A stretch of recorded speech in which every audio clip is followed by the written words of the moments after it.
El gobierno mexicano señala que el acoso escolar es un comportamiento prolongado de abuso y maltrato que ejerce una alumna o un alumno, o bien un grupo de alumnas o alumnos sobre otro u otros, en las escuelas con el propósito de intimidar o controlar al alumno, mediante contacto físico o manipulación psicológica. Algunos de los tipos de acoso escolar son: acoso verbal. Consiste en expresar de manera directa o indirecta entre las alumnas y o alumnos palabras desagradables o agresivas cuya intención sea humillar, amenazar o intimidar al otro. Se incluyen burlas, insultos, comentarios sexuales inapropiados, provocaciones. Acoso social. Consiste en lesionar emocionalmente las relaciones de una alumna o un alumno con otro u otros, aislarlo, no tomarlo en cuenta o marginarlo. Puede ser directo o indirecto, como divulgar rumores acerca de sus actividades personales y avergonzarlo en público. Acoso físico. La acción continua de una alumna o un alumno o bien de alumnas y alumnos para lastimar o ocasionar lesiones corporales a otro u otros, o deteriorar sus pertenencias.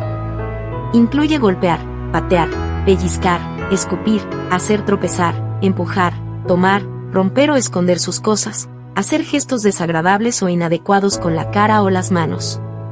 Algunos comportamientos pueden ocurrir por única vez y alterar la convivencia escolar sana y pacífica, a las que se les llama conductas de riesgo, como los comportamientos desafiantes u hostiles que provocan la ruptura de organización de las actividades individuales y grupales dentro y fuera del salón de clases, afectando las relaciones interpersonales y el desarrollo sano de las y los alumnos. Para que se considere acoso escolar, debe presentar las siguientes características. Abuso de poder. Este se refiere a los comportamientos frecuentes como agresión física, intimidación y amenazas, por parte de una alumna o alumno, o bien un grupo de alumnas o alumnos para humillar o transgredir emocionalmente. Repetición y sistematicidad. Es la actitud que se repite constantemente con el propósito de vulnerar la condición física y emocional del alumno. Asimismo, viola los valores sociales y las conductas establecidos dentro de la escuela. Y digamos no al acoso escolar. Digamos no al acoso escolar, pero también digamos no a la violencia escolar. Vamos a ver cuáles son esas dos diferencias que unen a su vez estos temas, pero para ello tengo el honor y el agrado de tener conmigo aquí al doctor Raúl Anzaldúa, quien es investigador de la Universidad Pedagógica Nacional y que nos viene a platicar sobre esa problemática y también decirnos las causas y las consecuencias. Bienvenido, doctor, ¿cómo está? Muchas gracias, Marlene, por la invitación. Sí, es un tema muy importante por la gravedad que tiene.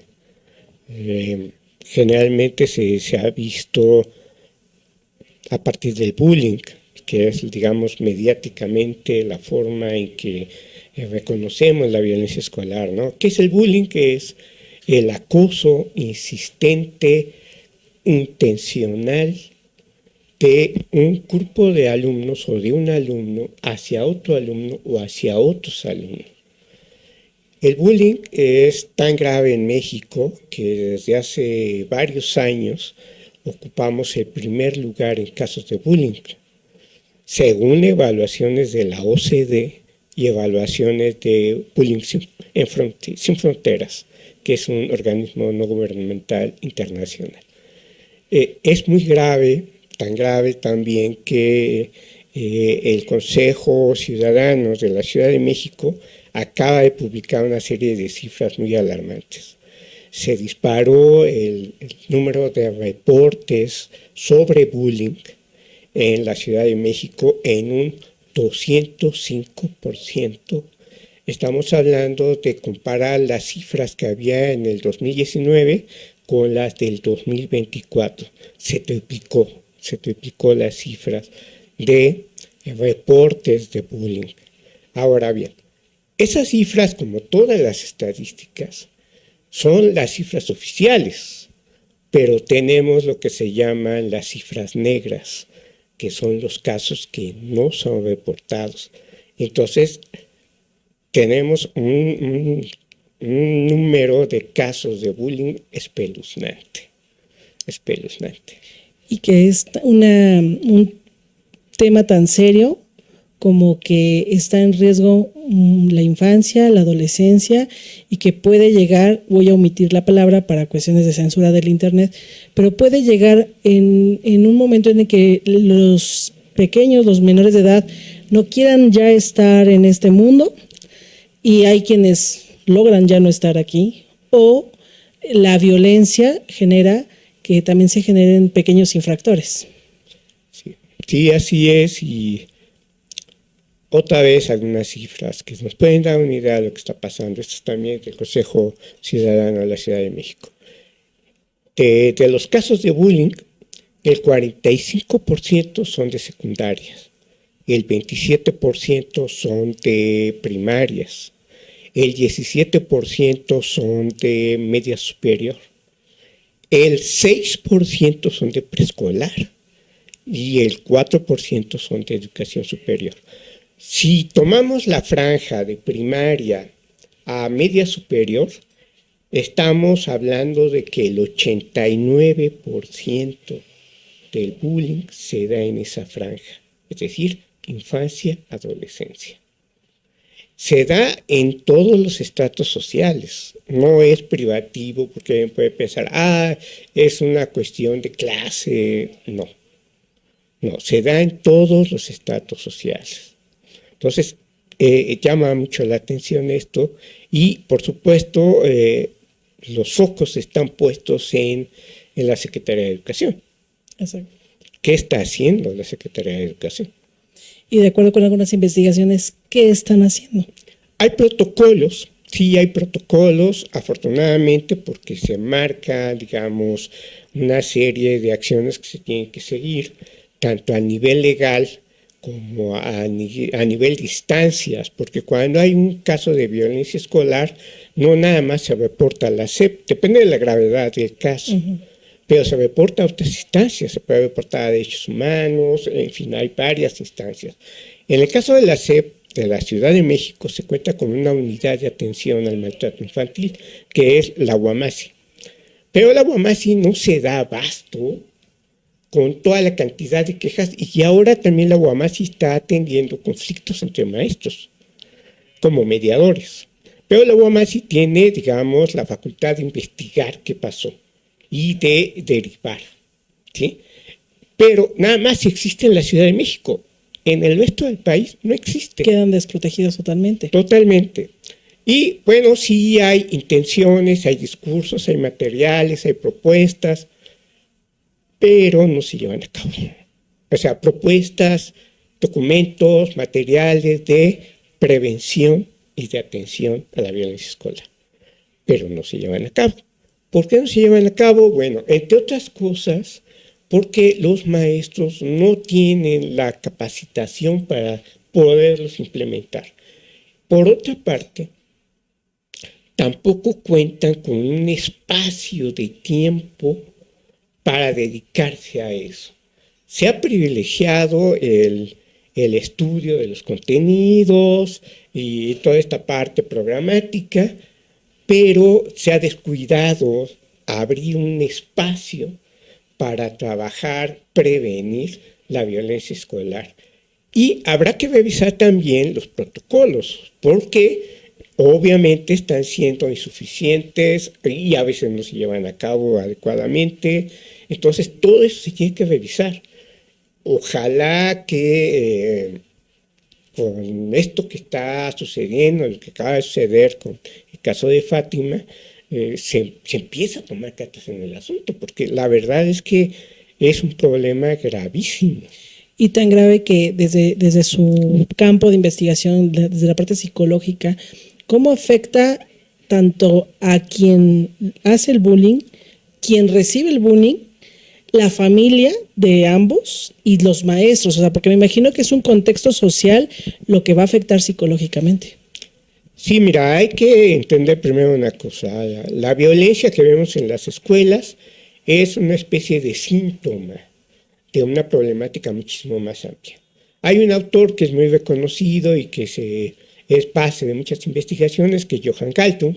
Galtung dice, bueno, las violencias directas que vemos, y las pone en un triangulito, es como el pico del iceberg. Abajo, ¿qué están? las violencias que provocan las violencias directas. ¿Cuáles son? La violencia estructural y la violencia cultural.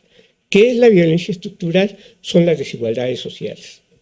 Todo lo que ocurre a nivel de desigualdades económicas, de desigualdad de oportunidades, de todo tipo de desigualdades provocadas sobre todo, especialmente por el ámbito económico.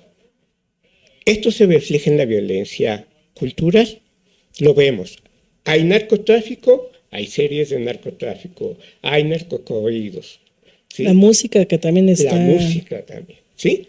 Entonces, estas dos que están en la base son las que provocan las otras violencias, las que vemos. Es decir, las violencias escolares son efecto de esto. Pero ¿cómo es que se da ese efecto? Entre otras cosas. Lo que ocurre en las violencias estructurales es marcar desigualdades muy grandes. América Latina es la zona más desigual del mundo. México es uno de los países más desiguales. ¿Qué quiere decir esto de desigualdad? Que el abismo entre la gente que tiene un buen ingreso y la que no es abismal. Hay una cifra del 2015 de la CEPAL. Si ponemos en una misma línea los ingresos anuales familiares y aquí tenemos los de más alto ingreso y aquí los de más bajo, y dividimos entre 10. El decil más alto es 27 veces mayor que el decil más bajo, para que nos demos cuenta de las desigualdades que hay. Estas desigualdades obviamente generan violencia, son violencia, y generan muchas expresiones de violencia, entre ellas las discriminaciones. La mayor parte de los fenómenos, por ejemplo, de bullying, tienen abajo el tema de la discriminación. El caso de Fátima es claro, o sea, la discriminación por la preferencia al K-pop y seguramente por otras cosas. No nada más es el K-pop, ¿sí? Pero esa es una parte. Lo que está atrás son estas desigualdades que generan discriminaciones y que en sí mismas son violentas. Ahora, por otra parte, los agresores generalmente han sido víctimas. Es decir, no es un agresor que, pues es ya en sus condiciones, así. No. Generalmente han sido víctimas, ya sea de violencia intrafamiliar o de violencia del entorno. Okay. Hay algo que en psicoanálisis se conoce como mecanismos de defensa. Hay un mecanismo de defensa que es la identificación con el agresor. En muchos casos de los agresores tienen que volverse agresores para dejar de ser víctimas. Entonces, una de las cosas que están en los protocolos que no siempre se atiende es cuando hay un caso de violencia, se tiene que hacer una serie de procedimientos jurídicos, pero también se tiene que pedir la atención a la víctima, pero también al agresor. En el caso de Fátima, se pidió atención psicológica a la víctima, pero a los agresores no. Me aparecieron. Cuando los agresores, por supuesto que necesitan atención, claro, ¿no? Y ahora, no podemos pensar que es un problema de personas, un problema individual, es un problema social muy fuerte, muy, muy fuerte. Entonces, atender el tema de las violencias escolares es un compromiso de toda la sociedad. ¿Qué tanto se relaciona el acoso escolar con el acoso laboral o mobbing? Por supuesto que hay una relación, ¿no? O sea, el acoso escolar es una manifestación. Pero obviamente, por ejemplo, en los ámbitos laborales, también se da. Exacto. Ese efecto. Y quizás está un poco más notorio, pero es como no te sabes defender o expresiones como no eres tan fuerte porque así es el sistema, ¿no? Los pretextos de disimular o evadir la violencia, que al final de cuentas es violencia. Así es, así es. Y vamos, lo que ocurre en la escuela se reproduce después en los ámbitos laborales. Y en otro tipo de ámbitos, en otros colectivos, se reproduce. Claro, aquí nosotros vemos, pues es la escuela, y pensamos, ya terminando la escuela ya se acabó el problema. No, las personas vuelven a ser víctimas o vuelven a ser agresores. Cuando hablamos de acoso escolar, decíamos, bueno, hay campañas de prevención. Sin embargo, pues como estamos mencionando y como lo está usted expresando, pues la cuestión de la mente es distinta. O sea, todos pensamos distintos, actuamos distinto, pero ya quien está dentro del acoso escolar, llámese víctima o llámese pues acosador, ¿cómo pues, se puede resolver ese problema? Porque decimos prevenir. Puede haber muchos programas, muchas campañas, pero más bien ya vayámonos al problema. ¿Cómo se puede solucionar? Es muy difícil, ¿eh? O sea, es un problema multifactorial y tendría que atenderse desde muchos lugares. Pero bueno, ¿qué se puede hacer? ¿Qué se puede hacer? Hay propuestas muy buenas de trabajo para la prevención y para la atención de violencia escolar. El Consejo Mexicano de Investigación Educativa, el COMIE, tiene especialistas que han elaborado propuestas y las han puesto en práctica y han funcionado en determinadas escuelas. Hay otras instancias que han digamos, elaborado propuestas. Hay una propuesta de comunidades de aprendizaje muy interesante. Pero el problema es que no se llevan a cabo en las escuelas, la SEP no abre espacios para esto y tampoco se capacita a los maestros para esto. Lo que se ha hecho en las campañas y el tener una asignatura de atención a problemas socioemocionales son, por supuesto, muy limitados y prácticamente no tienen efecto. Y también hay como una cierta barrera o más bien cierta evasión de los profesores, porque ya también se está invadiendo también la violencia hacia ellos, ¿no? A veces hay violencia, como lo comentábamos hace un ratito, estábamos hablando justamente de esas violencias, ¿no? Que a veces es violencia, sí estamos hablando del acoso escolar, que es un tipo de violencia, pero al final de cuentas, ¿cómo describir la violencia escolar? ¿Cómo la clasificaría usted? Es una práctica donde los otros sujetos son cosificados, son objeto de uso, de abuso, de destrucción. Hay siempre un juego de poder-violencia. Cuando el poder de tratar de dirigir al otro no se puede, no se alcanza a hacer, se opta por destruirlo o por dañarlo. Y esto tiene múltiples formas de manifestarse.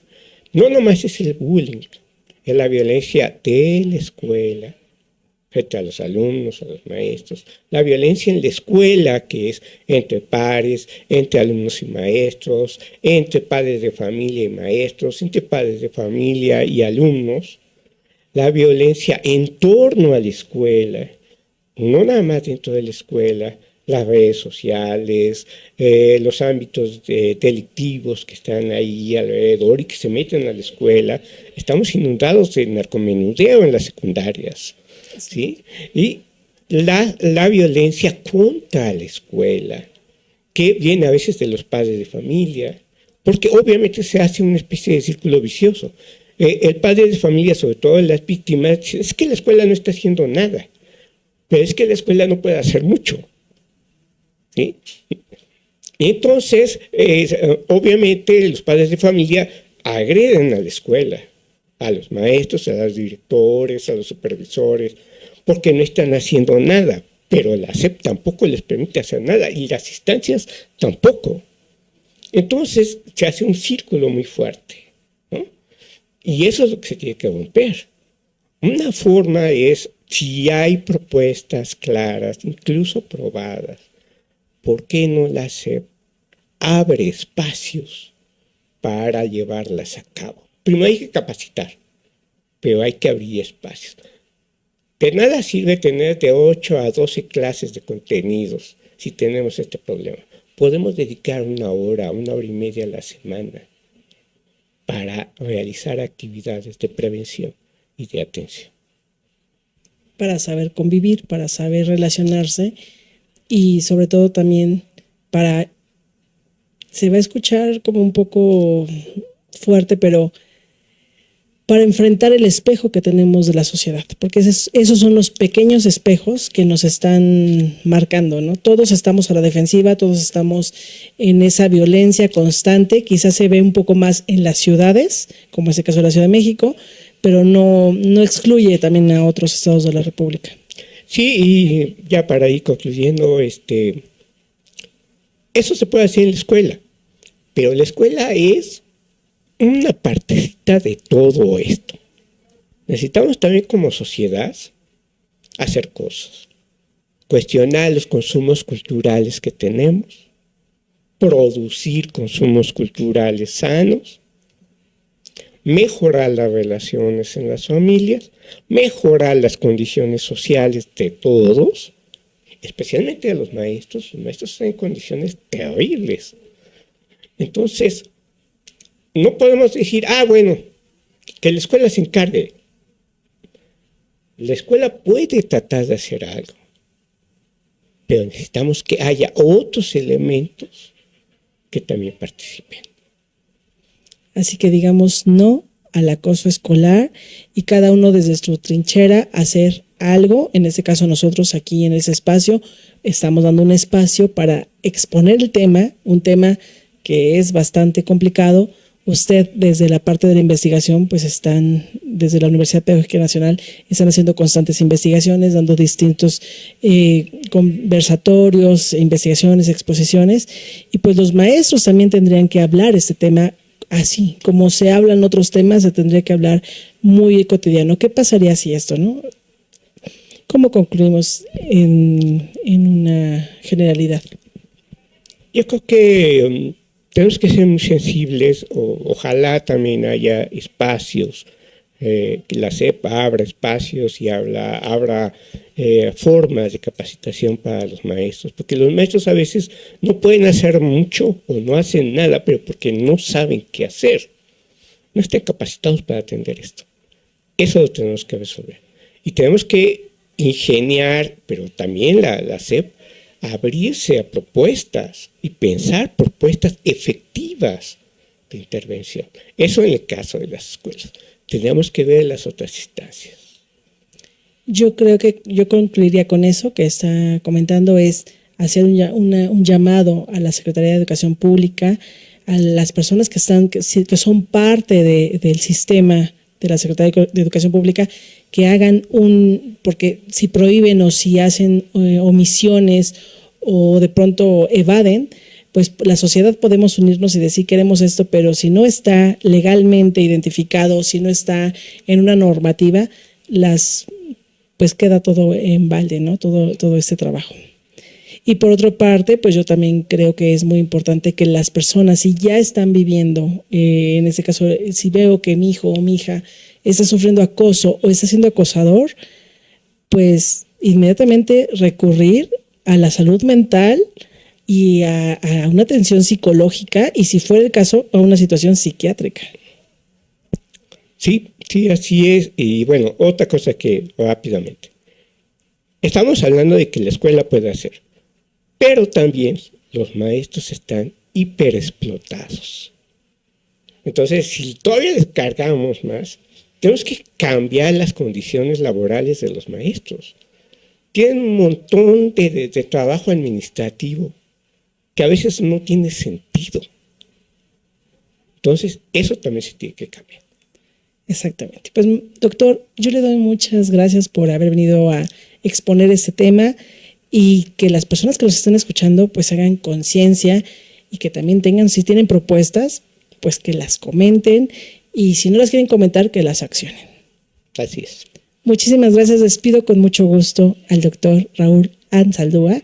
Y bueno, pues Ese es su espacio, esa es su casa. Muchísimas gracias. Muchas gracias, Marlene. Bueno, pues yo los despido también a ustedes. Muchísimas gracias. Ese es un espacio para hacer conciencia y reflexión sobre las problemáticas sociales. Yo soy Marlene Logo y nos vemos en un siguiente episodio. Hasta la próxima.